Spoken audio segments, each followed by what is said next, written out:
Hey guys, it's Dr. Adam Wheeler, and this is a webinar about the use of HSAs now that the law is changing on January 1st with direct primary care. Um, Welcome to the webinar. Thank you all for coming. Um, I wanted to host this and kind of just give everybody an update on some recent legislation changes and how that affects a variety of circumstances having to do with direct primary care. Um, now I guess a couple months ago, when the big beautiful bill was passed into law, a lot of things changed in a variety of sectors, but direct primary care was one of those. There was a whole section of the law on direct primary care. And direct primary care specifically is a clinic like Big Tree, where patients pay a monthly fee to get all services covered at the primary care clinic. And the big beautiful bill had some specifics in it about what their definition of direct primary care is. Big Tree certainly meets those. Specifically what they did in the law was to change something that a lot of us had been asking them to clarify for quite some time, which is the status of health savings accounts with direct primary care. There were a number of issues there, some of which had been defined, some of which had been undefined. And so people were just afraid to use HSA accounts with direct primary care. I'm certainly sure we had patients who were using their HSA funds to pay for direct primary care as it's just a credit card, and we would have no way to know whether or not it was an HSA fund. And there was no auditing of this process. Um, but now it's very clear in the law as of January 1st that HSAs are compatible with direct primary care in every way. So, for example, if you have a health savings account with funds in it, you can use those funds to pay for a direct primary care membership, which is great because those are basically tax-free money. And so your Big Tree membership basically decreases in price by your tax rate. So if you have a 20% tax rate, your Big Tree membership is functionally 20% cheaper than it was before. It also means that you can contribute to an HSA if you have a direct primary care membership. This was vague in the law, so it wasn't clear whether or not having a direct primary care membership invalidated your ability um, to contribute to an HSA. Izzy just put a question in the chat. Effective January 1st, 2026. So this goes live on January 1st upcoming.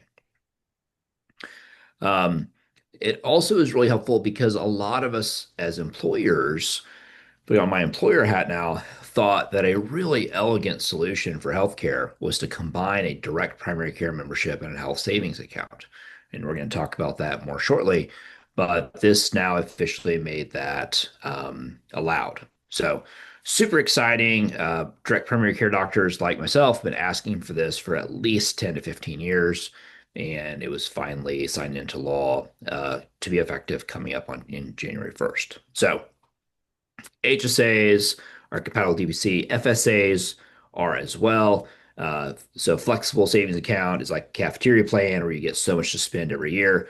Health savings accounts are accounts that you can put money into if and only if you have a certain type of health plan with a high deductible. Um, and then that money can grow tax free. You can invest that money as well. And then you can use that money now to pay for your direct primary care membership with certain stipulations, but Big Tree meets those stipulations. So, application number one is if you are an employee um, and you have the option of being on a PPO plan or an HSA plan. I think you should choose the HSA plan. And if you have some savings associated with that, which you do in some employer plans, you can spend that money on a direct primary care membership and you get the best of all the worlds. So the advantage of a PPO plan is it's free or cheap to go see a primary care and a specialist. So you might have a copay on a PPO plan. On an HSA plan, you pay 100% of most services, excluding a few preventative services, until you hit your deductible. So if you go see the doctor, and as the doctor, I'm able to charge the plan $125 for your office visit, then you, the employee, would have to pay $125 for that office visit until you hit your deductible, and then it would be regulated by the terms of the insurance plan. Um, then you have money in your health savings account that you can use for things that you want to spend that money on, healthcare related things. And now that would be a DPC. So if you have an HSA plan with DPC membership, typically that's cheaper, so you get more money in your paycheck.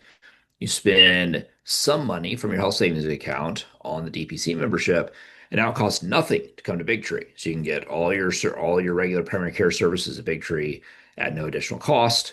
You save money on your paycheck, and it's a win-win. So we think that's a really great solution for a lot of people who are on employer-sponsored plans. We think this is going to take some time for employers to figure this out, employees to figure this out, but be on the front lines, switching over to a DPC membership, I think is a really great way to have a lot of the benefits of a PPO plan, and that doesn't cost you much to get regular care with the benefits of a health savings account where you can save that money tax deferred and it's cheaper. Angelica asked if an FSA, a flex savings, and a flex spending account are the same thing. And yes, I use those two terms interchangeably.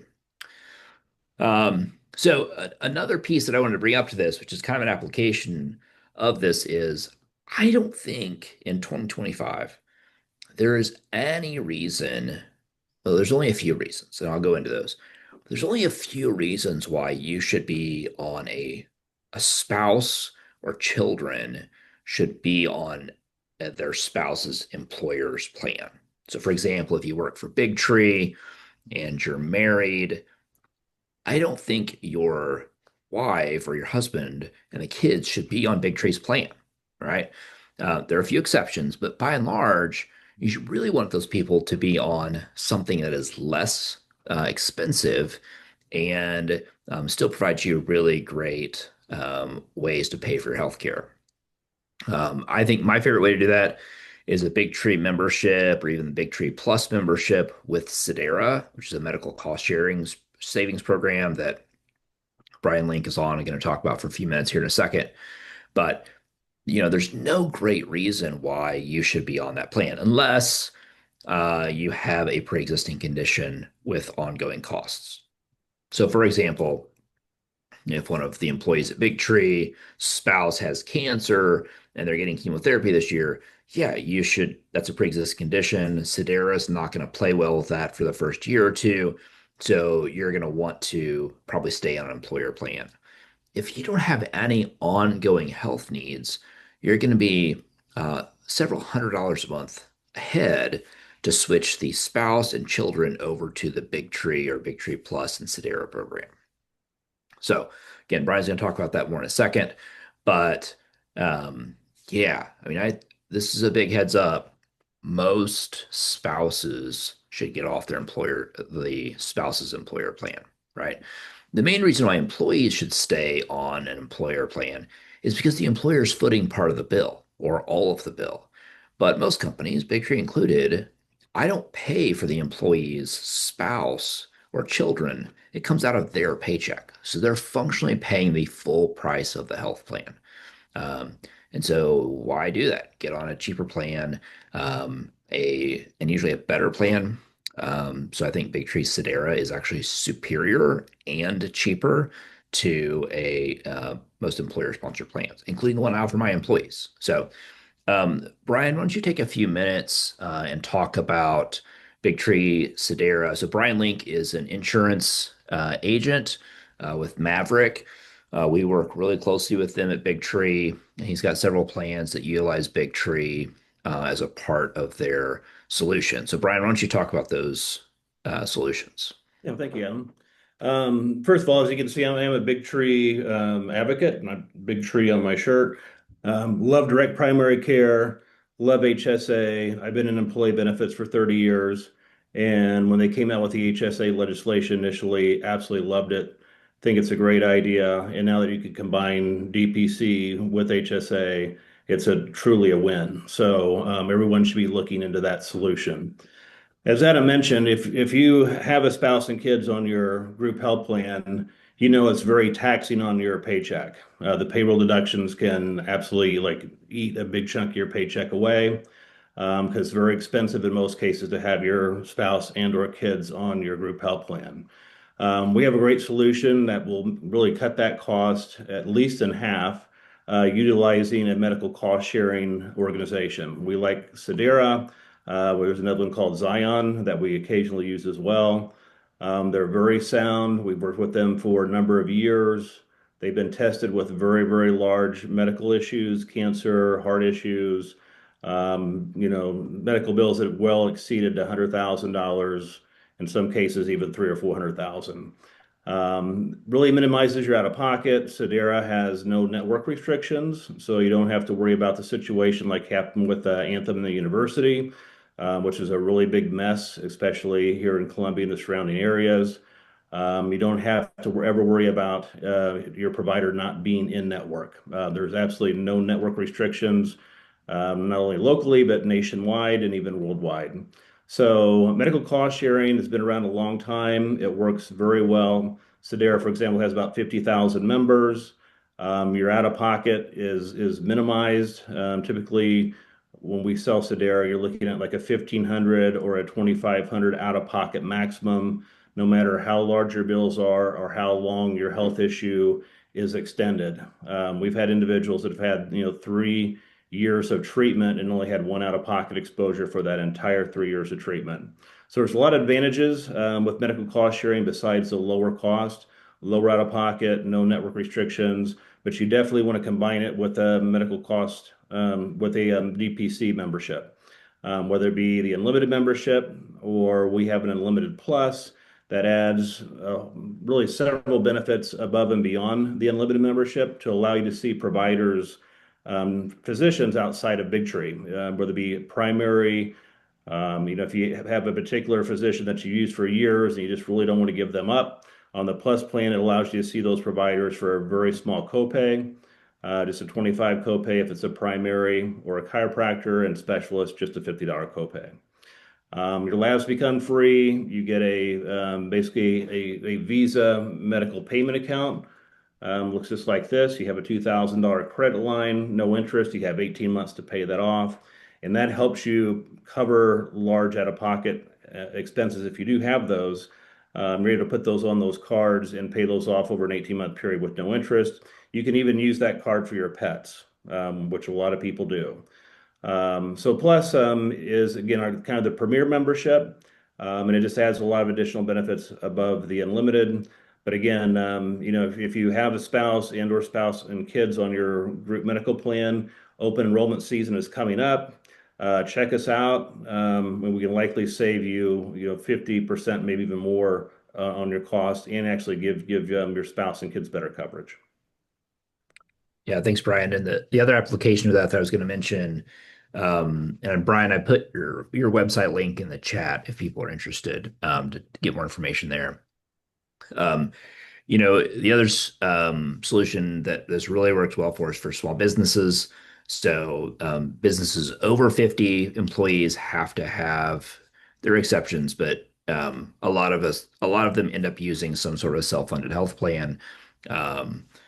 Talk about more in a second, but for those under 50, the Big Tree Plus Sedera program is what we used at Big Tree for many, many years. Um, I saw my personal cost because I was self-employed when we switched. For my family, went from $2,500 to $700 a month, right? Obviously, it depends on my age and various other things, but those are the kind of savings we're talking about. So for the smaller employers in the room, this is a really great solution for a lot of people. Um, so Lance asked, will be the benefit of a plus membership if you're using an HSA? So those would not be compatible based on what I know, Lance, because that is a secondary, we consider a secondary insurance plan by the Treasury Department. So that would be separate. So you couldn't do those together. So the last application I want to talk about was for employers. If you're a smaller employer, under 50 employees, Big Tree Plus with Sedera, I think is the way to go. for those who are bigger than 50. Um, hey, come. So this is what we're doing right now with Big Tree. We have a self-funded health plan. We're in the process of switching. We're getting rid of our PPO option. We're switching everybody to an HSA option, and then they get their Big Tree membership for primary care. Um, I like this for a number of reasons. So, we were on a plan where we had some preferred providers who had lower cost MRIs, for example. And so the employees figured out that they could basically get a free MRI if they went to certain providers. And which is great because that MRI was going to cost me, say, $4,000 if the patients went to the university, and it'll cost $2,500 now if they go to somebody within the Health Cooperative of Missouri. Um, the downside of that is they're getting free MRIs, and the $2,500 was a lot more than zero. And so the number of MRIs was probably higher than it should have been. The HSA solves that, right? So with an HSA plan, as an employer, I put money into this account each month. And then if they want an MRI, they can go spend it on the MRI. Um, but then that money's gone and they can't spend it again. And so it puts some market dynamics and some market controls in place to help lower the spending, which then protects my reserves as an employer. Um, Now, the problem with HSAs has always been the patients were really terrible at choosing the difference between low cost, low value services like an MRI of the back, let's say, which doesn't have a ton of value for a lot of things, and high value services like their diabetes medicine. There was some interesting research that shows that patients were just as likely to skip their diabetes medicine as they were to skip a back MRI. So, I really want patients to get their diabetes care, and I don't necessarily care if they get a back MRI. So, how do we set this up so that patients are better able to choose the services that they should spend those dollars on and shouldn't? And having a DPC membership partially solves that. It puts somebody that doesn't cost them anything to get their advice, who is the expert in the space, the primary care provider, to help them choose how to spend those HSA dollars, right? So if if I'm the primary care doctor and Brian comes to see me and he says, I really want a back MRI, I'm able to say, great, if you want a back MRI, that's fine.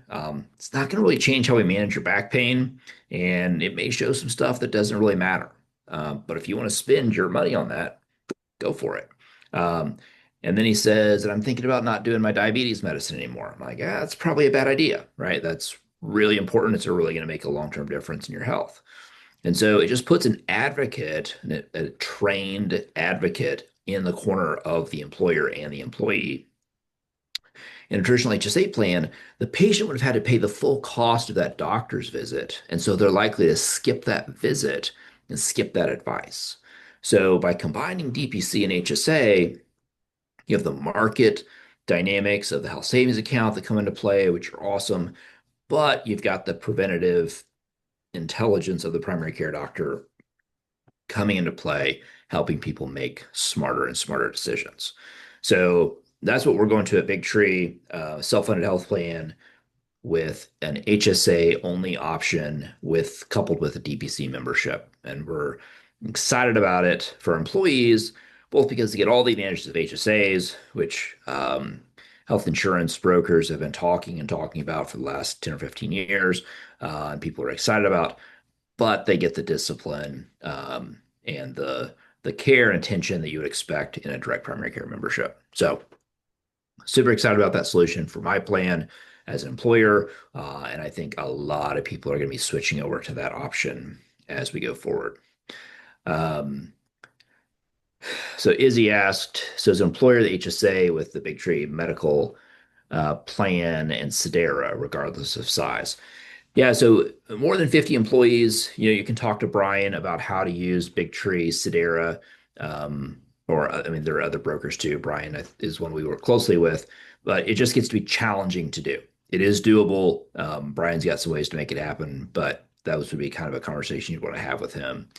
Most employers will choose a plan that's in full compliance with the law and clearly compliance, over the top compliance. and that would be a traditional self-funded health plan. Brian also can help you put those together, um, as can a lot of other brokers in the community or whatever community you're in. So, yeah, over 50, I tend to like self-funded health plans. Under 50, Big Tree Sedera is the way to go from my point of view. Any other questions? Feel free to drop them in the chat. I'll ramble for a few more minutes and then we'll get off here a bit early. Um, Thank you all for Izzy added coming. one. Oh, sorry, Adam. Izzy added a question. Yeah, I just answered that, I think. As an employer, the HSA with the Big Tree plan regard. Yeah, so bigger groups, in my opinion, self-funded health plans, smaller groups, less than 50, Big Tree Sedera / Big Tree Plus Sedera, depending on your appetite for cost. Okay, well, thanks everybody. Really appreciate your time. If you've got questions on this, um, oh, hold on. A couple questions came in. Can you use HSA for some of the big tree services like weight loss, et cetera? Yes, you can. So those all qualify for your HSA card. So there's lots of services at Big Tree, like weight loss medicine, like some of our new longevity labs that you can use your HSA funds for. Deborah asked, we're retiring at 61, 62. What plan would you recommend? I would do Big Tree Sedera. Works quite well. And Brian may nuance that and say Zion. There's some nuance there that he would want to work through with you, depending on age group and some other variables. But a medical cost sharing arrangement with direct primary care is the optimal way to go for somebody who's wanting to retire early. And that's one of the things I love about this, right? So I've had so many people who are like, "Hey, I want to get out of my corporate job and start a bakery, but I can't because of health insurance." That's not true anymore, right? Um, so I want to retire early, but I can't because of health insurance. Not true anymore. I also can't stand it when people are like, my wife works, I'm a farmer. My wife works at the school, and her entire paycheck goes to pay for her health insurance, right? No, like I've seen many scenarios where they're able to quit work and there's the savings they have on Big Tree Sedera it creates a better solution. So, all right, cool guys. Thanks for everything. Have a good night and good luck figuring out health insurance.